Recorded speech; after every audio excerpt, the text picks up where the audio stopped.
അപ്പോൾ നമ്മൾ ഇന്നിവിടെ ചെയ്യുന്നതല്ല ചെയ്ത് കഴിഞ്ഞത് ഒരു എയർ ലെയറിംഗ് ആണ്. ഇത് നമ്മുടെ റേസ് ബ്രോ അവർ വീട്ടിൽ എയർ ലെയർ ചെയ്താണ്. അപ്പോൾ അതിന് ജസ്റ്റ് ഒരു അപ്ഡേറ്റ് കാണിക്കുകയാണ്. നമ്മൾ കട്ട് ചെയ്ത് എടുത്തിട്ടുള്ളത് എന്ന് വെച്ചാൽ എയർ ലെയറിംഗ് മെത്തേഡ് കണ്ടോ, ശരിക്കും നന്നായിട്ട് വേരൊക്കെ വന്ന് അത് സെറ്റായിട്ടുണ്ട്. ഒരു 1.5 മാസം മുന്നേ ചെയ്തൊരു എയർ ലെയറിംഗ് ആണ്. നല്ല രീതിയിൽ വേര് പിടിച്ച് സെറ്റായിട്ടുണ്ടാകും. അപ്പോൾ ഇന്നലെ കട്ട് ചെയ്തിട്ടാണ്.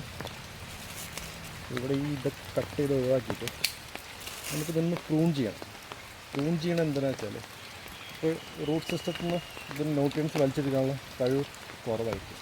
അപ്പോൾ നമ്മൾ കുറച്ച് തണ്ടുകൾ ഇതിൻ്റെ ബ്രാഞ്ചസ് കട്ട് ചെയ്ത് മാറ്റാം. പുതിയ ബ്രാഞ്ചസ് ഇത് വന്നോളൂ. ഇതേമാതിരി കട്ട് ചെയ്ത് മാറ്റാം. ഇവിടെ ഇത് വലിയ ബ്രാഞ്ചാണ്. ഇതൊന്ന് കട്ട് ചെയ്ത് ചെറുതാക്കുകയാണ്.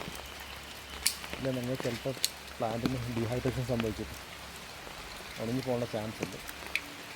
വേണ്ട, ആ ഒരു പ്ലാന്റിനെ എത്ര ചെറുതാക്കി ഒരു ബ്രാഞ്ചൊക്കെ കട്ട് ചെയ്ത് ഇലകൾ വേണമെങ്കിൽ ഈ കട്ട് ചെയ്ത് കുറച്ചാണ്.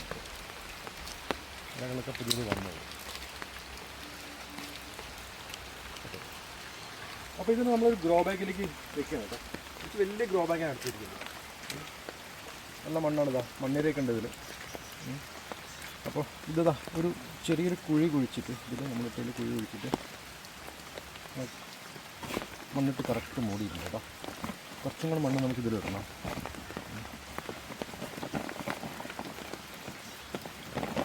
കുറച്ചും കൂടെ മണ്ണ് ഫില്ല് ചെയ്യണം.